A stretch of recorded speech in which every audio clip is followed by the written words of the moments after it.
नमस्कार, मैं रमेश शर्मा। आप देख रहे हैं RSN एक्सप्रेस। इस वक्त हम लोग हांसी में हैं, नगर परिषद चुनाव है और यहाँ पर मेरे साथ आम आदमी पार्टी के यहाँ के प्रत्याशी प्रधान पद के उम्मीदवार सैनी साहब हैं और साथ में जो यहाँ प्रभारी लगाए हैं मनोज राठी, बेबाक बोलते रहते हैं, आप सुनते रहते हैं इनको। और साथ में आप सर, शुभ नाम आपका? रमेश कुमार सोलंकी, हल्का अध्यक्ष हांसी। हल्का अध्यक्ष हांसी, ये भी हमारे साथ हैं।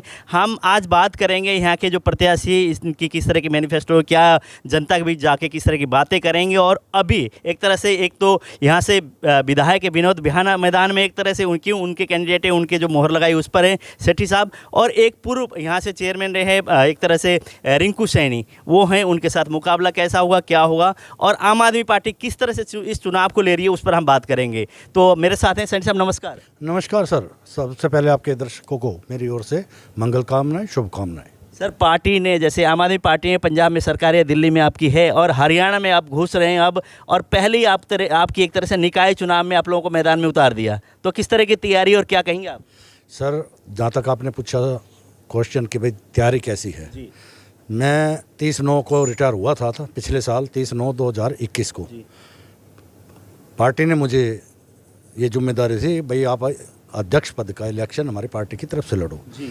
उसमें मैंने मेहनत करके अपना 100% सुबह 6 बजे से लेके और जी शाम को 8-9 बजे तक प्रत्येक घर पे, प्रत्येक दरवाजे पे, प्रत्येक देली पे दो दफ़ा जा चुका हूँ और मैंने 2 दफ़ा हांसी शहर को कवर कर लिया।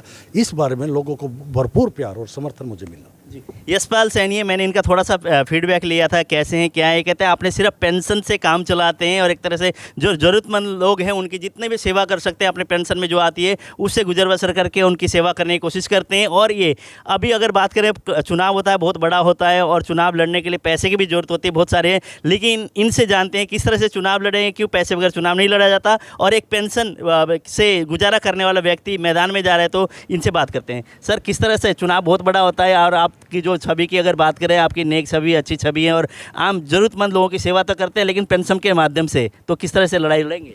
सर, मैं काम करने में, कर्म करने में विश्वास करता हूँ। पैसों की कोई वो नहीं है। मैं एक साधारण सा आदमी हूँ, गरीब सा आदमी हूँ और मैं अपनी मेहनत से, और मेरे पार्टी के जो कार्यकर्ता हैं, सोलंकी जी हैं, मनोज राठी जी हैं, मेरे साथ कंधे से कंधा मिला के जब मेरा हौसला बढ़ाते हैं ना, तो मेरे अंदर एक नई ऊर्जा आती है और मैं फिर अगले दिन उससे 2 गुना आगे बढ़कर काम करता हूँ जी। जैसे आप ही के बिरादरी के जैसे रिंकू सैनी जी भी मैदान में हैं, पहले निर्दलीय थे, पहले भाजपा की टिकट की होती, फिर निर्दलीय आ गए, अब कांग्रेस पार्टी ने थपकी लगा दी है। उधर से मीनू सेठी जी हैं, बिहाना साहब के एक तरह से उनकी टिकट दिया हुआ और उनका एक नुमाइंदा है। इधर से कुछ और लोग भी हैं, इनेलो इंडियन नेशनल लोकदल के भी हैं, कुछ निर्दलीय उम्मीदवार भी हैं। तो अपना आपको कहाँ मानते हैं, आप किस तरह के चुनाव क्यों करें, लोगों से क्या वादा करना चाहते हैं? बहुत सारे सवाल मैंने इकट्ठे कर दिए, उसका आप जवाब। सर, सबसे पहले तो मैं आपको ये बता दूं, मेरा 1% एजेंडा है मेरी पार्टी का। जो आदेश है वो भ्रष्टाचार मुक्त हांसी जी, मैं उसको लेकर चलूँगा। हमारी पार्टी सत्ता के लिए नहीं लड़ रही सर, व्यवस्था, दिशा और दशा बदलने के लिए लड़ रही है। हम राजनीति नहीं कर रहे सर, हम नीतियाँ बनाते हैं जनता के लिए, जनता द्वारा और जनता के ऊपर लागू करने के लिए। हमारे विजन है दिमाग में, एक रोड मैप है, पहले जो कागजों में तैयार होगा, उसके बाद हम जनता के बीच में उसको विजन को रखेंगे। अगर जनता अप्रूवल देगी हमें, तो हम वो लागू करेंगे और लागू इस ढंग से करेंगे जैसे एक रोड ही बनाना है। एग्जाम्पल की तरफ से ले लो आप, उसके अंदर जैसे सीवर की है, स्टॉर्म वाटर की है, डी वाटरिंग की है, या ड्रिंकिंग पीने के पानी की लाइनें हैं, या BSNL की है, जो भी है, पहले सारी चीज़ें वो फ्री करके और लोगों को ये कह देंगे भाई जो कनेक्शन आपने लेने हैं पहले ले लो। उसके बाद रोड का आखिर में आके निर्माण कराएंगे, एक आधुनिक रोड बनाकर, एक आधुनिक शहर बनाकर, पोल्यूशन रहित शहर बनाकर, उस रोड को बना के आने वाले 50 सालों में मेरे ख्याल में उसको पाड़ने की जरूरत नहीं पड़ेगी। और एक आधुनिक शहर का जो सपना हमने देखा है ना, उसको सफाई व्यवस्था है जी। और जी एक सबसे बड़ी चीज़ क्या है, जो रेत जो उड़ता है ना जो शहर में, मेरे ख्याल में हर आदमी गले का बीमार हो चुका है जी, एलर्जी का, गले का बीमारियां फैल रही हैं। इससे एक आधुनिक शहर का सपना देखा, हम स्टडी करेंगे अन्य शहरों के जाके और उसको विजन में लागू करेंगे। जहाँ तक पैसे वाले की बात करिए सर, हमारे पास तो सिर्फ और सिर्फ मेहनत है और मेरी पार्टी के वर्करों का मेरे साथ प्यार है। वो मुझे नई ऊर्जा देते रहते हैं। बाकी मेरे पर लेके आ जी, मैं तो मेहनत कर सकता हूँ, बाकी तो अपने पैसे पूसे आ गए तो कोई चक्कर नहीं। ये लड़ा रहे हैं, मैं लड़ रहा हूँ। किसी न किसी आदमी को ये शुरुआत करनी थी। वो मैंने सच्चाई के लिए, ईमानदारी के लिए, जवाबदारी के लिए, समझदारी के लिए वो शुरुआत मैंने कर दी है। जनता का दिया हुआ पैसा जनता के ऊपर और जनता द्वारा ही खर्च किया जाएगा, ये मेरे पार्टी के आदेश और नीतियाँ हैं। जी, क्या जनता जो आपकी बात है, आपने कहा कि मैं सीधा साधा उम्मीदवार हूँ, मैंने तो मेहनत करना मुझे आता है, मेहनत के सिवा मेरे पास धन दौलत इतना कुछ नहीं है, क्या जनता आज इस तरह के व्यक्तियों को चुनने के लिए वो होगी? सर मैं जब डोर टू डोर जा रहा हूँ ना, तो खासकर मेरी माताएं बहनें महिला शक्ति है ना, उनका मुझे बहुत प्यार मिल रहा है और वो थम्स अप कर कहते हैं सर आप जैसे आदमी को पहले आना चाहिए था और आप आइए, हम आपको जिताएंगे। तो मैं थोड़ा सा ना आपसे क्वालिफिकेशन की बात करूं, आप रिटायर कर्मचारी, इतना तो मुझे पता चला था। आप कौन से डिपार्टमेंट में, कितना आपका एजुकेशन है? मैं ग्रेजुएट हूँ और जी मैं रेवेन्यू डिपार्टमेंट से रिटायर हूँ एज ए DRA।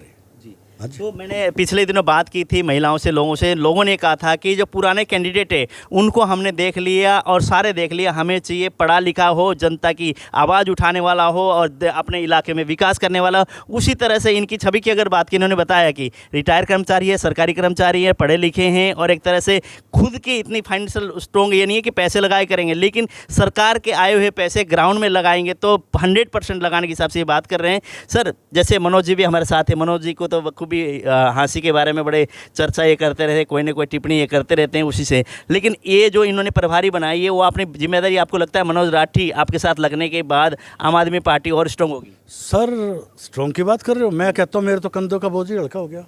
मैं तो सिर्फ इन्होंने मुझे एक आश्वासन दिया है, जब से कल से ये हमारे इलेक्शन इंचार्ज बने हैं, पार्टी ने इनको बनाया, आज जो इसने इनकी वो एक्सपीरियंस ले लो है जी, तो इनका अनुभव हमारे काम आया। सारे वर्करों को पुराने को इकट्ठा करके एक प्लेटफॉर्म पे लेके आए जी। और मैं अपने आप को बहुत हल्का महसूस कर रहा हूँ। अब मेरा इलेक्शन नहीं है ये मनोज राठी और हल्का अध्यक्ष रमेश सोलंकी का इलेक्शन है। ये मार्गदर्शन और जो दिशा निर्देश देंगे ना, मैं उसी के अनुसार चलकर, उसी रास्ते पर चलकर हाँसी शहर की व्यवस्था, दशा और दिशा परिवर्तन करने का प्रयास करूँगा। जैसे आप यहीं के निवासी हैं, आपने अभी तक का अगर विकास की बात की तो बिहाना साहब यहाँ से विधायक हैं, रिंकू सैनी जी भी पहले जैसे प्रतिनिधि रहे हैं, वहाँ चेयरमैन प्रतिनिधि, तो विकास अगर बात करें हाँसी में कितना विकास करवा पाए हैं और ये किस मुंह से जाएंगे कि जनता के बीच में हमने हाँसी के लिए इतने कार्य किए हैं? सर सबसे पहले तो मैं ये कह दूँ कि मेरी राजनीति के अंदर, राजनीति तो मुझे आती नहीं, सबसे बड़ी, ना किसी की आलोचना करूँगा, ना किसी का विरोध करूँगा। मेरी लड़ाई खुद से है जी।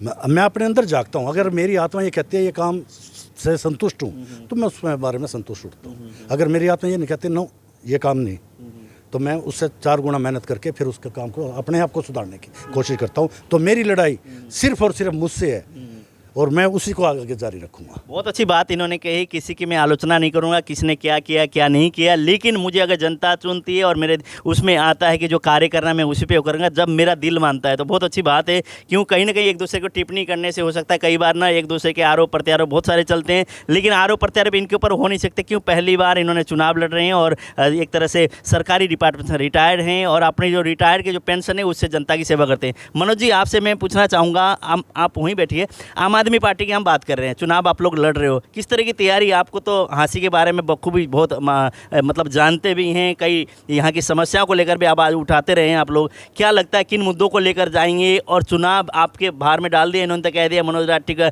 प्रभारी बना दिया तो उन्होंने देखना है। ऐसे जी चुनाव तो भ्रष्टाचार के खिलाफ लड़ा जाएगा। हम काम के आधार पर चुनाव लड़ेंगे, हम बीजेपी की तरह जाति पाति पर चुनाव नहीं लड़ेंगे। बीजेपी एक ऐसी पार्टी है जो धर्म और जाति पे चुनाव लड़ती हैं। आप कोई भी चुनाव उठा के देख लो, आज आप हाँसी का चुनाव उठा के देखोगे तो उसमें भी यही बात आपको मिलेगी।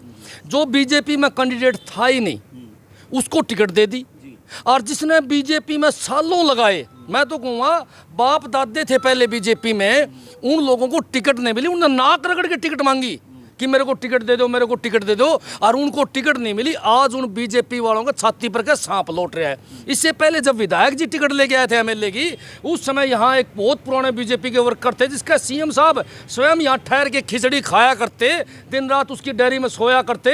उस आदमी की टिकट काट के और विधायक जी टिकट लिया है जो 3 महीने पहले पार्टी में शामिल हुए थे।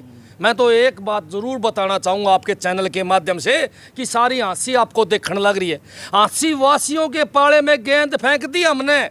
क्या उन लोगों को सबक सिखाना ज़रूरी नहीं है जिन लोगों ने तुरंत टिकट लेके आना, चुनाव लड़ना और मुख्य सीट पर जाके बैठ जाना। मैं तो दुर्भाग्य मानू हूँ, उसी दिन विधायक जी का झाड़ा लगाना चाहिए था, ताकि कोई दूसरा आदमी सिर ऊपर न करे। और मैं तो उन भाइयों से भी अपील करूंगा जो बीजेपी के पुराने कट्टर कार्यकर्ता थे, उनसे अपील करूंगा कि आपकी बीजेपी पार्टी है वो पथ से भटक चुकी है, तो अब आपको समय आ गया फैसला लेने का। अगर आप डायरेक्ट फैसला ले तो बहुत बढ़िया बात है, नहीं तो नीचे नीचे इस बीजेपी का कैंडिडेट कर बीजेपी का इलाज कर दो, नहीं तो हर बार ऐसे ही काम होगा। भविष्य में भी नए लोग आएंगे, पैसा देंगे और टिकट ले आएंगे, जो अब होने लग रहा है, आज की डेट पर जो होने लग रहा है। मैं तो आखिरी में हांसी वासियों से एक अपील करना चाहूँगा कि भाई देखो, बात सुनो, ये सबके सामने है कि इस आदमी को विधायक ने टिकट क्यों दिलवाई है, क्योंकि ये विधायक के हाथ की कठपुतली है। चेयरमैन मदन लाल सेठी नहीं, चेयरमैन तो विधायक बनेगा, विधायक, अगर वो कैंडिडेट जीतते हैं तो, क्योंकि विधायक चला होगा। 2.5 साल का कार्यकाल विधायक का पूरे शहर ने देख लिया है कि किस प्रकार के कार्य विधायक जी ने करे हैं। अगर 2.5 साल के कार्य से 80 के 80 संतुष्ट हैं तो आप उनको वोट दे दियो, और असंतुष्ट हैं तो मैं एक बात जमा साफ कहना चाहूँगा, विधायक जी के भ्रष्ट कैंडिडेट को हरा के, एक कठपुतली कैंडिडेट को हरा के, एक अनपढ़ कैंडिडेट को हरा के, एक पढ़े लिखे कैंडिडेट को, रिटायर्ड अफसर जिन्हें पूरे जीवन में रिश्वत नहीं ली भाई साहब है, जो पेंशन से काम चलाने वाले यशपाल सैनी जी को, आम आदमी पार्टी के कार्यकर्ता को जिताने का काम करें भाई। इन्होंने कहा कि यशपाल सैनी जी हमारे साथ ही हैं वो, और इनको जिताने का काम करें। इन्होंने अलग अलग आलोचना सैनी, जैसे कि राठी साहब की अगर बात करें, आलोचना करते रहते, वो आपको देखना है कि इन्होंने जो आलोचना की है सही है गलत है, वो आप लोगों ने वो करना है। लेकिन मैदान में खड़े हैं और इनके जो बात अभी तक हमने की है उससे आपको कैसी लगी? सर आप बताइए, जैसे आप भी यहाँ से के एक तरह से यहाँ से रहते हैं, आप यहाँ के निवासी हैं, विकास में अगर आप बात करें, जैसे आम आदमी पार्टी अगर यहाँ से जीत के निकलती है तो किस तरह के आप विकास कार्यों को लेकर करेंगे और क्या सोचेंगे यहाँ से के लिए क्या हो? सबसे पहले तो आपके चैनल और आपके दर्शकों को मैं धन्यवाद करता हूँ यहाँ से पहुँचने पर। हमारे दिल्ली के मुख्यमंत्री श्री अरविंद केजरीवाल जी हमारे भ्रष्टाचार मुक्त प्रशासन के लिए मतलब प्रसिद्ध माने जाते हैं। उसी बात को लेकर के हांसी निकाय चुनाव में हमारी जीत होने पर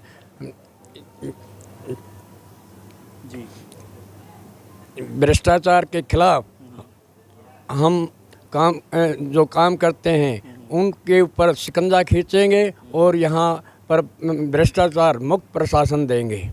इसके साथ साथ जो भी खामियां हंसी के अंदर हैं, टूटी फूटी सड़कें हैं, पानी व्यवस्था है या और कोई कमियां हैं, भ्रष्टाचार में जो लिप्त हैं, उनसे छुटकारा पाने के लिए हम काम करेंगे। जो इन्होंने कहा कि भ्रष्टाचार है, टूटी फूटी सड़कें, इसके छुटकारा पाने के लिए हम काम करेंगे, तो आपको कितनी उम्मीद है जनता से? आप क्या अपील करना चाहेंगे? क्योंकि मुलाकात होते रहेगी, आपसे बात करते रहेंगे, आपके जो कि राजनीतिक जो आपकी मुहिम होगी, जिस तरह जलसे हैं आपके, हम बीच में रहेंगे, आपसे पूरी तरह से हम मिलते रहेंगे और आपसे जानकारी लेते रहेंगे। मैं आज आप क्या कहना चाहेंगे, जनता से क्या अपील करेंगे? सर, आदमी के अंदर दृढ़ इच्छा हो ना, शक्ति हो, दूरदृष्टता हो और डिसिप्लिन हो और समझदारी के साथ जो काम किए जाते हैं ना, वो जनता के हित में फैसले लेने के, वो सेल्फ कॉन्फिडेंस मेरे अंदर है। मैंने देखा भी है, उस व्यवस्था को भी देखा है। तो आप ये निश्चिंत रहना, यदि परमात्मा ने और जनता का आशीर्वाद मेरे साथ रहा तो मैं हास्य की दिशा दशा और व्यवस्था बदलने का काम करूँगा, एक आधुनिक शहर, सपनों का शहर बनाने का काम करूँगा। वो विज़न मेरे दिमाग में है। जनता को यकीन और भरोसा मैं ये दिलाना चाहता हूँ कि आपके मान सम्मान को कभी ठेस नहीं पहुंचने दूंगा।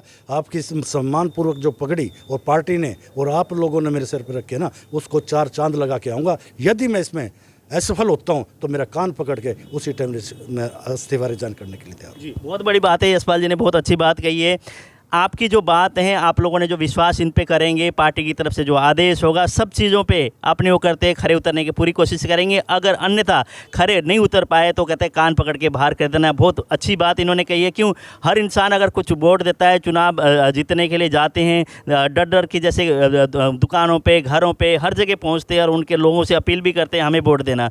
वोट देने कई बार भावुक होकर लोग दे भी देते हैं, उसके बाद प्रत्याशी जीतने के बाद दिखाई नहीं देता। इन्होंने कहा अगर ऐसी मेरी भी स्थिति रही, अगर मैं जीतने के बाद आपको दिखाई ना दूँ, काम पे जो वादे किए उस पर मुकरता हूँ, तो मेरे कान पकड़ के बाहर कर देना। बहुत अच्छी बात है। आप इनकी बात सुने, आपको कैसा लगा? मुझे तो मज़ा आया इनसे बात करके, क्योंकि पहली बार मेरी मुलाकात हुई है और इन्होंने जो भी बात की है बिल्कुल तथ्य के अनुसार की है और जो जनमन बात की है, तो मुझे तो ठीक लगा। आप भी सुनिए और आपको क्या लगता है, वोट आप लोगों ने देना है। आपको लगता है कि वाकई में ठीक है और है तो इनकी ओर गौर करनी चाहिए। तो यशपाल शर्मा जैसे सैनी साहब, आपने जैसे समय दिया इसके लिए बहुत बहुत धन्यवाद। आपका भी बहुत बहुत धन्यवाद और आपसे उम्मीद करता हूँ कि आप अपना प्यार और विश्वास मुझ पर बनाए रखें और मेरी सहायता करते रहें। राठी साहब धन्यवाद आपका भी समय देने के लिए। धन्यवाद सर। तो इस खबर को आप ज़्यादा से ज़्यादा शेयर करें और कमेंट करें, और इनकी जो इन्होंने बात की वो आपको कैसे लगी अवश्य बताएं कमेंट बॉक्स में कमेंट करके।